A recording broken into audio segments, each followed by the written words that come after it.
yo quise dejar, antes de que los diputados den su voto, quise dejar un precedente, decir algo, no puedo no decir algo, no puedo aportar mi granito de arena sobre este tema, como ya lo hemos venido haciendo, a través de todos los lugares, en mi profesión, en una de mis profesiones, en las aulas, y obviamente ni hablar en el oficio del pastorado. Pero quiero dejar hoy, no sé si todos los pastores lo harán, no solamente la oración, venimos orando por la nación desde el 8 de diciembre, cuando tuvimos un llamado fuerte, es decir, ya venimos orando por la nación hace mucho, pero algo mucho más concreto, el 8 de diciembre del año pasado, por la ciudad de Buenos Aires y por todo un proyecto que estamos gestando, y ante esta amenaza que enfrentamos, ¿no? Es decir, la Iglesia frente a la amenaza del aborto.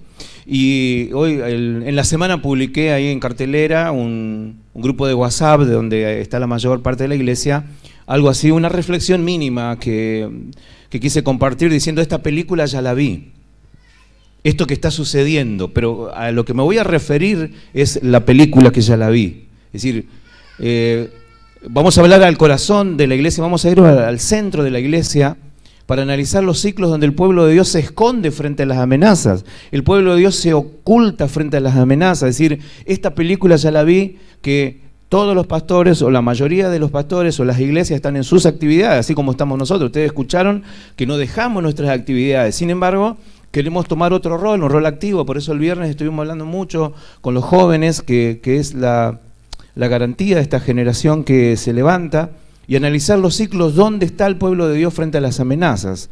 Empiezo diciendo que no da la cara, que se oculta en los templos y en la religiosidad.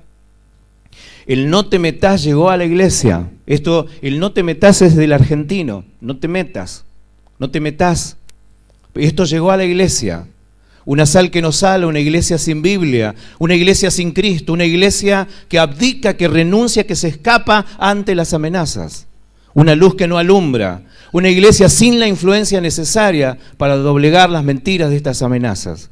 Y quiero ir a 1 Timoteo capítulo 3, versículo 15, nueva traducción viviente, la palabra viva de Dios, una palabra de una epístola pastoral. El apóstol San Pablo habla de algo que específicamente se refiere al liderazgo, a Timoteo, que era su discípulo, un pastor joven que se estaba iniciando, y él le dice en 1 Timoteo capítulo 3, versículo 15, para que si me retraso sepas cómo deben comportarse las personas en la familia de Dios.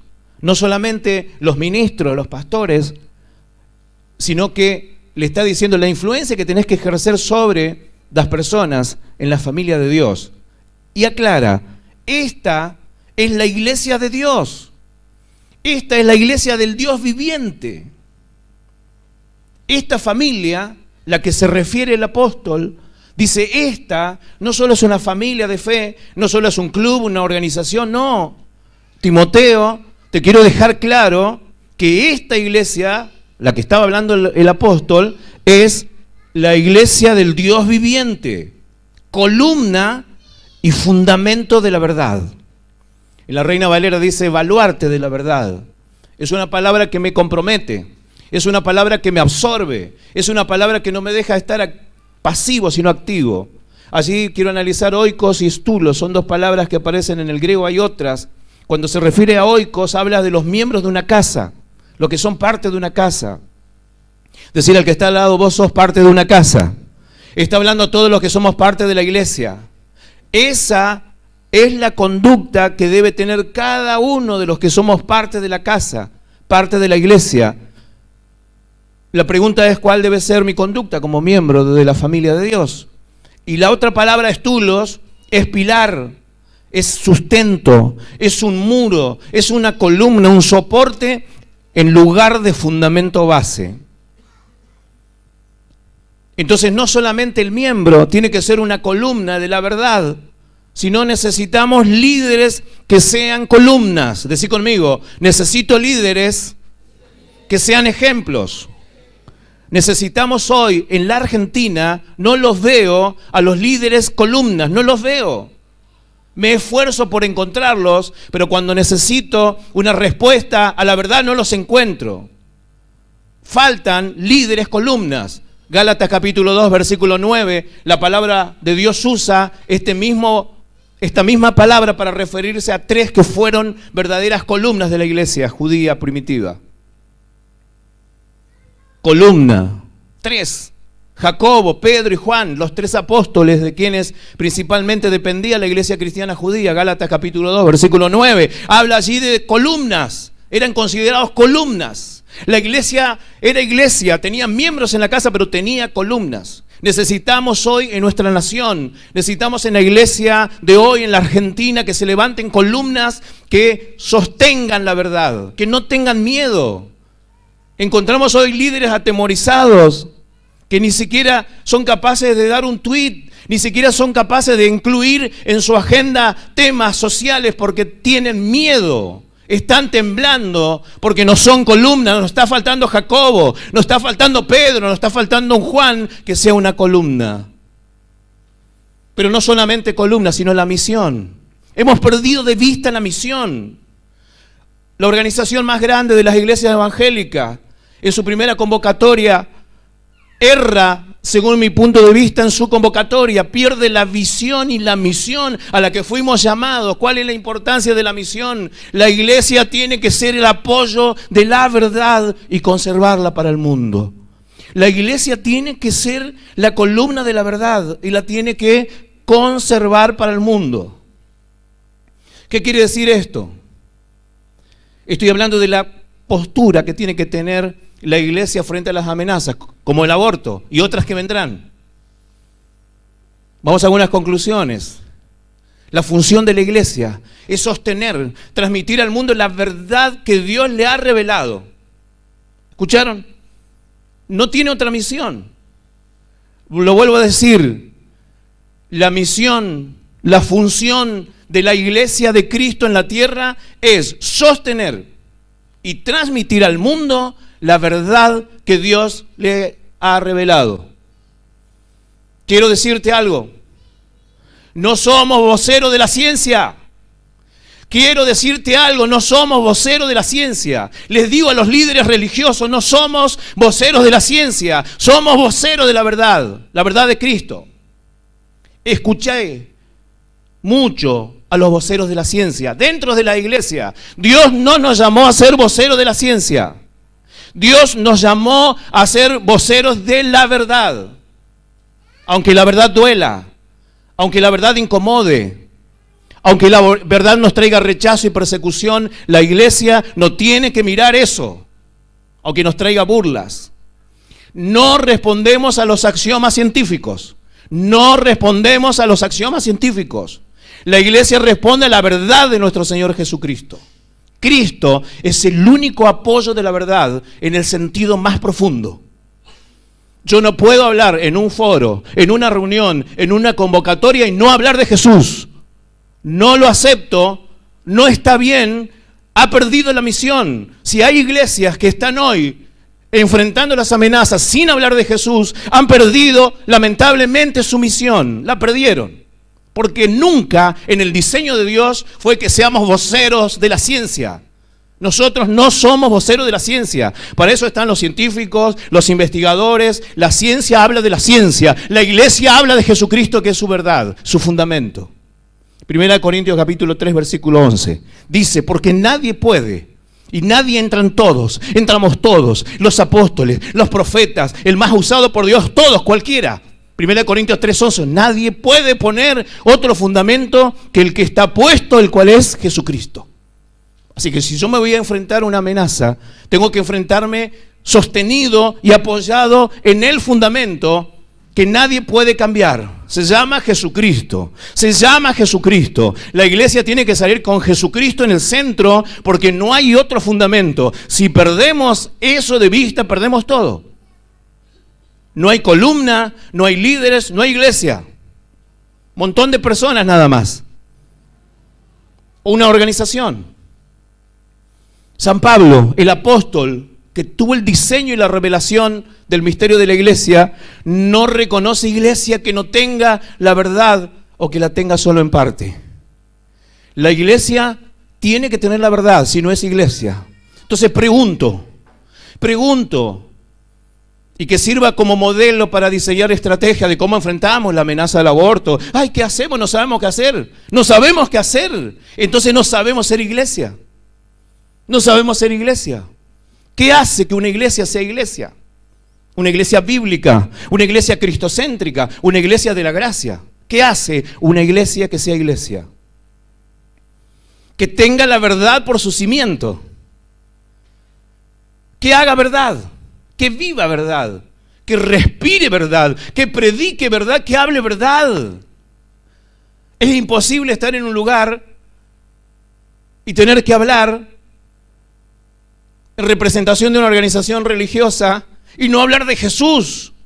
Yo no voy, yo no hablo, porque no puedo, porque tengo que respirar a Jesús. Tengo que hablar de Jesús.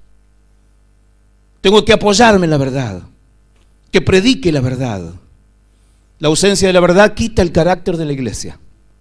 Si sacamos el fundamento, queda vacía.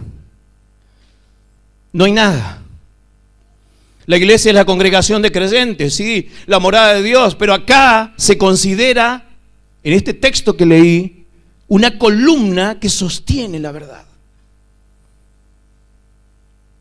Pero cantamos, sí. Pero oramos, estamos intercediendo, sí, pero además hay que sostener la verdad. Además hay que confrontar con la verdad. Además hay que discutir la verdad, no en el sentido de la discusión, sino en el sentido de impartir, de enseñar, porque la verdad no se discute, la verdad se imparte. La iglesia es la columna de la verdad, porque la existencia continuada históricamente de la verdad descansa en ella. La iglesia es la columna de la verdad porque ella apoya y conserva la palabra de la verdad, o debería conservarla. La iglesia es la columna de la verdad porque se apoya en Cristo.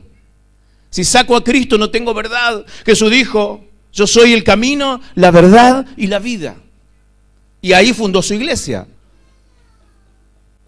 No apoya la verdad sobre la iglesia. Entiendan esto. No apoya esta frase que la voy a decir, no sé cuánto te va a llevar a entenderla, pero tomala y empezá a entenderla. No apoya la verdad sobre la iglesia, sino la iglesia se apoya sobre la verdad. Y no es lo mismo. Yo no puedo tomar como iglesia un fundamento científico y ponerlo arriba y salir. No, no es nuestra misión. Yo no puedo sacar los cimientos de este edificio y ponerlo en el techo. Este edificio está apoyado en el cimiento. Si no, se viene abajo. No apoya la verdad sobre la iglesia se apoya sobre la verdad, y no es una cuestión semántica, es un principio. Baumgarten dijo, la verdad necesita a la iglesia como su columna, es decir, su apoyo y conservadora. Una conservadora. Conserva la verdad. Para eso nos dejó. Eres llamado, eres llamada a ministrar en una iglesia la cual es columna de la verdad. Por eso la mentira no va. En el cristiano la mentira no va. Lee Hechos capítulo 5. Ananías y Zafira, la mentira no va, porque la iglesia es columna de la verdad. Vos no podés ser cristiano y estar mintiendo, pero una mentirita chiquita no, porque somos llamados a ministrar verdades. Por eso no va. Por eso no hay comunión entre la luz y las tinieblas, entre Cristo y Belial. Nuestro servicio es a la gran casa única de Dios, dando la verdad. Yo tengo que dar verdad. Mi oración tiene que ser de verdad. Mis sacramentos tienen que ser de verdad. Cuando me acerco a la copa, al pan, al bautismo en agua, a la oración, tiene que ser en verdad, pues si no, no va. Cuando leo la Biblia, tiene que ser en verdad. Los miembros de la iglesia somos la columna, la sostenedora de la verdad. Recuerden, los integrantes de la familia. La verdad, lo contrario a la impiedad, al pecado, a la mentira, a la irreligiosidad inseparable del error, al alejamiento de la fe. La Biblia habla de doctrinas de demonios, fábulas profanas, mandamientos de hombres perversos. Capítulo 4, versículo 1, 7, capítulo 6, versículo 3. Pero quiero ir a una ilustración. 1 Samuel 17, 23, 24. Dios me habló esta semana fuertemente con esto. y pude ver a través de esta ilustración cuál es la actitud de la iglesia frente a estas amenazas. La vi. Cuando el Espíritu Santo trajo este pasaje a mí, pude ver cómo estamos. No estoy, pero me incluyo, porque estoy hablando en nombre de 1 Samuel 17, 23, 24. Dice, mientras él hablaba con ellos, he aquí que aquel paladín que se ponía en medio de los dos campamentos, que se llamaba Goliat, el filisteo de Gad, salió de entre las filas de los filisteos y habló las mismas palabras y las oyó David. Y ahí viene. Fíjate el cuadro. Dos ejércitos, Israel, filisteos, listos para la batalla, estaban listos en la posición, en la línea. Y todos los varones de Israel. No estamos hablando de señoritas, estamos hablando de hombres de guerra, hombres entrenados. Allí había generales, los hombres más duros. Tocar a algún hombre que está por decir, así como vos. Bueno, eran de la guerra, pero miren cómo estaban. Y todos los varones de Israel que veían a aquel hombre, huían de su presencia y tenían gran temor. Tenían miedo. Huían. Cuando vi este cuadro patético dije, esto sucede. Estamos viendo la amenaza. No hay un Goliat, pero hay otro tipo de amenazas. Miedo al escrache, miedo a la violencia, miedo a la burla. ¿Miedo a qué? No hacen nada por temor, huyen por miedo. Edmund Burke dijo, para que el mal triunfe solo se necesita que los hombres buenos no hagan nada. Para que el mal triunfe solo se necesita que los hombres buenos no hagan nada.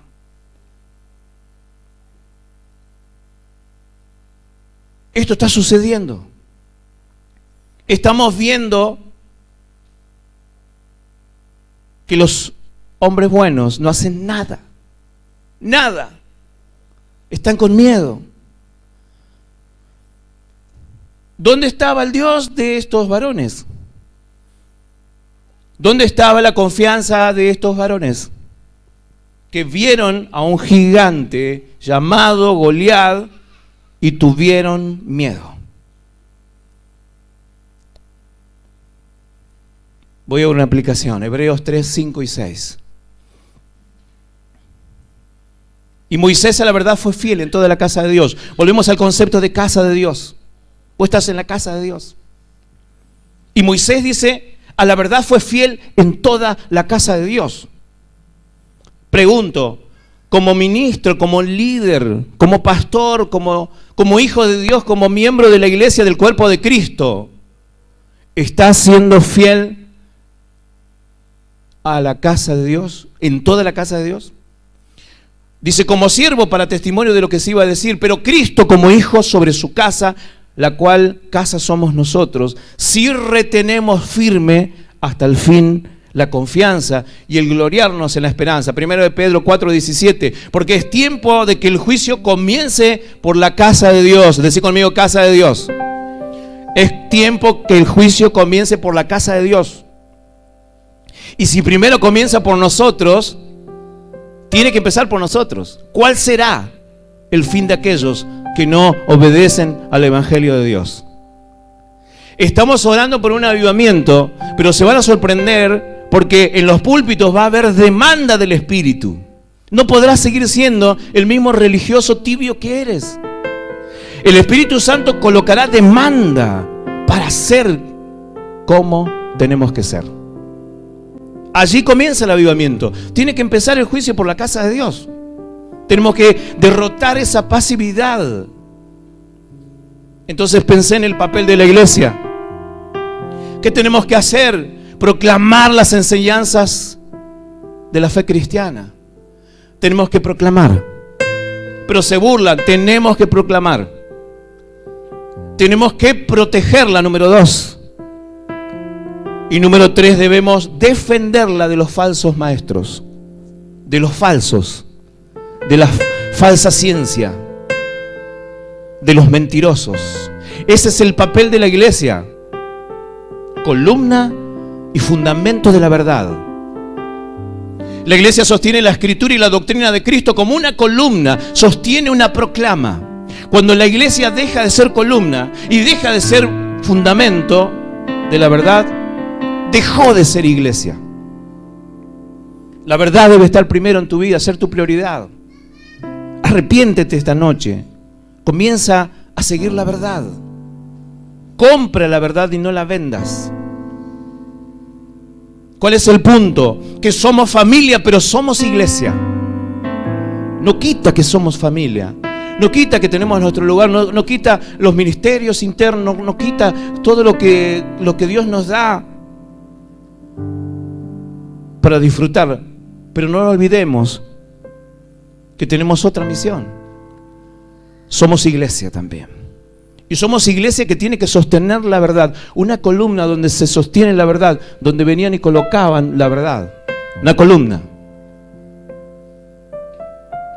Quiero decirte, habla, no debes callar la verdad. Daremos cuenta delante de Dios. Habla, no calles. Si tú callas, las piedras hablarán. Lucas 19, 39 y 40. Jesús iba marchando y la gente lo proclamaba. Decían, es el Cristo, es el Mesías. Y dentro de la multitud de la caravana había fariseos religiosos. Entonces algunos de los fariseos de entre la multitud, Lucas 19, 39 y 40, le dijeron, maestro, reprenda a tus discípulos. Él respondió diciéndoles, les digo que si estos callan, las piedras gritarán. Cállate, es la voz que suena hoy. No puedes hablar, eres un religioso, cállate. No puedes decir nada, cállate. Porque hay pastores que robaron, corruptos, cállate. Porque hay sacerdotes que violan, cállate. Y corrupción hay en todos lados, pero no en la verdadera iglesia de Cristo, porque la verdadera iglesia de Cristo vive la verdad, no vive la corrupción. Somos columna y fundamento de la verdad. Nada tiene que ver con Cristo, nada tiene que ver con la iglesia. Somos una iglesia que sostiene la verdad. No somos de esa calaña. Rechaza esa voz de cállate. En esta noche les respondo a los que quieren callarnos. Les respondo a los más atrevidos, a los más agresivos, con Habacuc 2:11. Habacuc 2:11 dice, las piedras clamarán desde el muro. Y Dios levantará piedras a los que están silenciados en las iglesias. Les hablo Esther 4:14. Le dijo Mardoqueo, cuando ella vio la situación, cuando tenía que hablar y exponerse, y no era solo un tuit, era exponerse a la pena de muerte, porque ella no podía entrar a la corte del rey sin la autorización. Y si el rey no le extendía el cetro, el protocolo decía que muera. Y ella lo pensó 2 veces. Tenía que entrar. Pero Mardoqueo le dijo, si no hablas, respiro y liberación llegará de otra parte. Esther 4:14, lo voy a leer, dice, porque si callas absolutamente, esta palabra les doy a los que callan, porque si callas absolutamente en este tiempo, respiro y liberación vendrá de alguna otra parte para los judíos. Los judíos es la iglesia, hoy, la Israel espiritual. Si callas, ¿tú crees que no se va a levantar alguien que va a hablar? Alguien se va a levantar, alguien Dios va a usar, alguna piedra va a hablar, algún muro va a hablar, alguien va a hablar. Respiro y liberación vendrá de alguna otra parte, mas tú y la casa de tu padre morirán. Y quién sabe si para esta hora ha llegado el reino. Es una palabra dura, pero es una palabra para la iglesia. si callas absolutamente en este tiempo, habla. ¿Qué no debemos ser? Quiero hacer un equilibrio entre la pasión de hablar de esto y el dolor que siento en mi corazón al ver una iglesia atemorizada, una iglesia cola, una iglesia sin poder.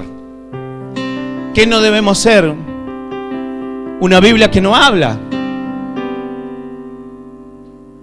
una fe que se cansó de las montañas, los levitas sin adoración, un amor que se enfrió, una red rota para pescar, una armadura oxidada porque ya no se usa, una luz bajo la mesa, la sal en el salero, una iglesia que no sale, una iglesia que se esconde.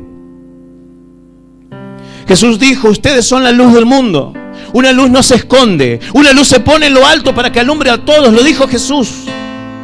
No se esconde. Decí conmigo, no se esconde. La luz no se esconde. Fíjense en este lugar, la luz está en el lugar más alto para que alumbre a todos. La luz no se esconde. La metáfora es perfecta, la iglesia no tiene que estar escondida.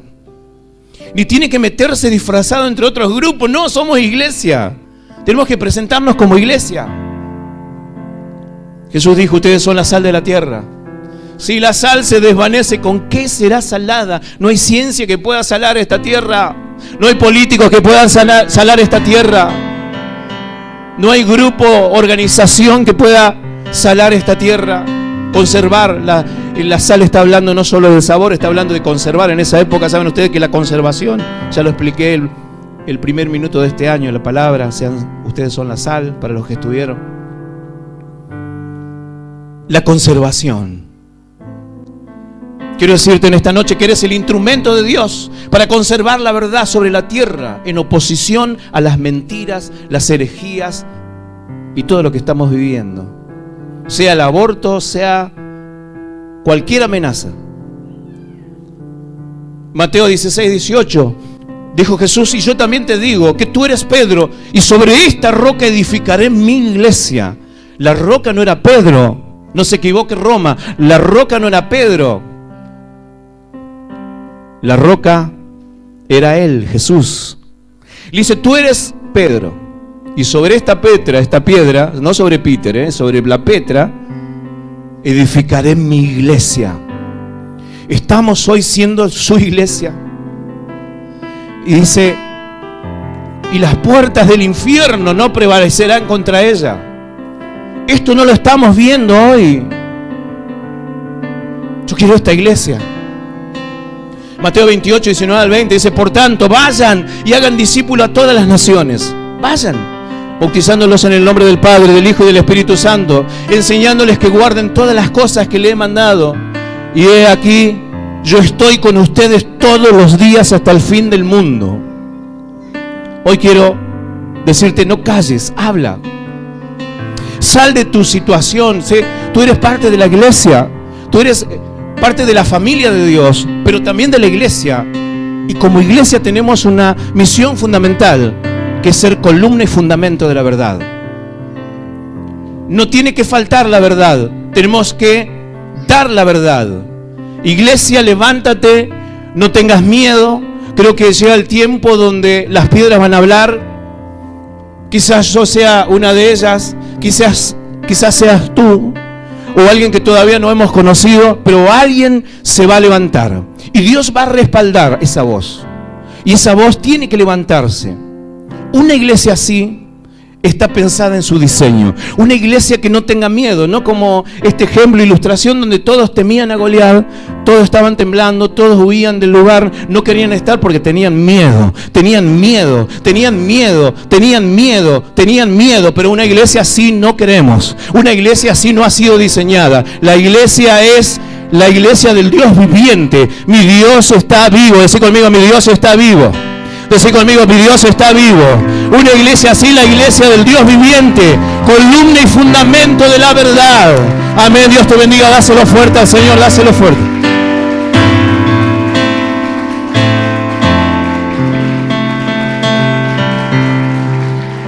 Vamos a estar...